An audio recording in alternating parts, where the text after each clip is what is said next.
भूत प्रेत की कहानियाँ पढ़ने और सुनने में तो बहुत रोमांचक लगती है, लेकिन ज़रा सोचिए, अगर ऐसे ही कुछ वास्तव में आपके साथ घटित होने लगे तो क्या आप उसे रोमांचित कहेंगे या डर के मारे थर-थर काँपने लगेंगे। किसी परलौकिक शक्ति या प्रेत आत्मा का आसपास होने का एहसास भी शरीर में एक अजब सी सिरहन पैदा कर देता है।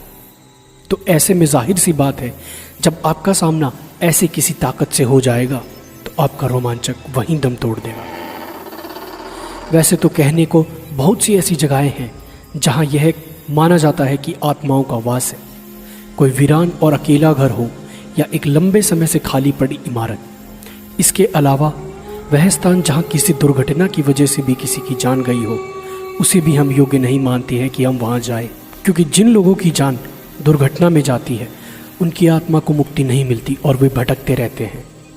कहने को तो बहुत सी जगहें हॉन्टेड या भूता कहा जा सकता है, जहां प्रमाणिक तौर पर कहा जा सकता है कि उस स्थान में कुछ न कुछ गड़बड़ तो ज़रूर है, और वह स्थान है राजस्थान स्थित भानगढ़ किला।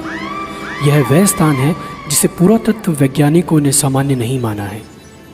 तभी तो राज्य सरकार द्वारा भानगढ़ किले के चारों तरफ व बाहर चेतावनी के तौर पर एक बोर्ड लगा हुआ है, जिसमें साफ साफ लिखा है कि सूर्य उदय होने से पहले और सूर्यास्त के बाद कोई भी इस किले में नहीं रुकेगा और नहीं आएगा। तो आखिर भानगढ़ में ऐसा क्या है जो आम जन को वहां रात के समय जाने से रोकता है? अगर कुछ है तो उसके पीछे क्या कारण है? हालांकि कोई भी पुख्ता तौर पर वहां घटने वाली दुर्घटना का कारण नहीं बता पाया, लेकिन स्थानीय लोगों के बीच प्रचलित है कुछ कहानियां जो साबित करती है कि वहां कुछ ना कुछ तो ज़रूर हो सकता है।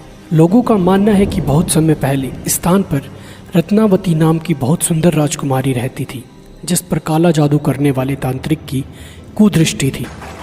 तांत्रिक ने अपने जादू से राजकुमारी को वश में करके उसका शारीरिक शोषण किया, लेकिन एक दुर्घटना के चलते उस तांत्रिक की मृत्यु हो गई और आज भी उस तांत्रिक की आत्मा वहाँ भटकती रहती है। तांत्रिक के श्राप के अनुसार वह स्थान कभी भी बच नहीं सका। वहाँ रहने वाले लोगों की मृत्यु हो जाती है, लेकिन उनकी आत्मा को मुक्ति नहीं मिलती है। प्रचलित कहानी के अनुसार सिंधु देवड़ा महल के पास स्थित पहाड़ पर तांत्रिक क्रियाएं करता था।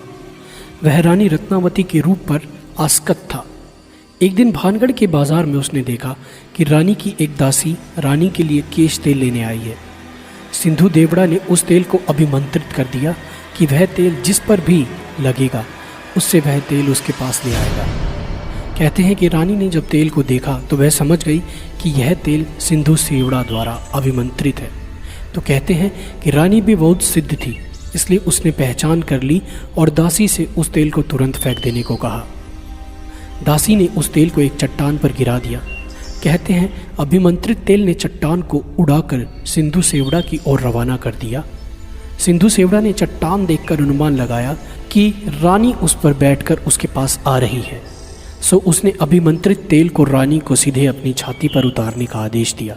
जब चट्टान पास आई तब तांत्रिक को असलियत पता चली, तो उसने आनन फानन में चट्टान उसके ऊपर गिरने से पहले भानगढ़ नगर उजड़ने का श्राप दे दिया और खुद चट्टान के नीचे दबकर मर गया। कहते हैं सिद्ध रानी को यह सब समझते देर ना लगी और उसने तुरंत नगर खाली करने का आदेश दे दिया। इस तरह यह नगर खाली होकर उजड़ गया और रानी भी तांत्रिक के श्राप की भेंट चढ़ गई। तो कितनी सच्चाई है इस कहानी में? इस कहानी में कितनी सच्चाई है इसके बारे में इस बात से ही जाना जा सकता है कि जनश्रुतियों में भानगढ़ के लिए प्रचलित कहानी में कई लोग रत्नावती को राजकुमारी तो कई लोग रानी बताते हैं। रानी रत्नावती का जिक्र तो हर कोई करता है, पर वह किस राजा की रानी थी? उसके राजा व उसका शासनकाल कौन सा था? नगर किस काल में उजड़ा? इस प्रश्नों पर सब चुप हैं। अक्सर लोग इस नगर व किले को 400 वर्ष पहले उजड़ा बताते हैं, पर किले में मिले विभिन्न राजाओं के शिलालेखों की तारीख देखने के बाद उसके उजड़ने की समय सीमा काफ़ी कम हो जाती है। पर बहरहाल बात चाहे जो भी हो, इस फोर्ट को या इस भानगढ़ के किले को अब भी लोग सबसे ज़्यादा डरावना मानते हैं, या कह सकते हैं कि भारत का सबसे प्राचीन स्थान जो भी है जिसमें भूतों का निवास होने की पूरी आशंका या जहां भूत विराज करते हैं, वो भानगढ़ का किला ही है। तो ऐसी ही और महत्वपूर्ण जानकारियों व रोचक तथ्यों के लिए हमारे चैनल फ्रीकनेस को सब्सक्राइब करें।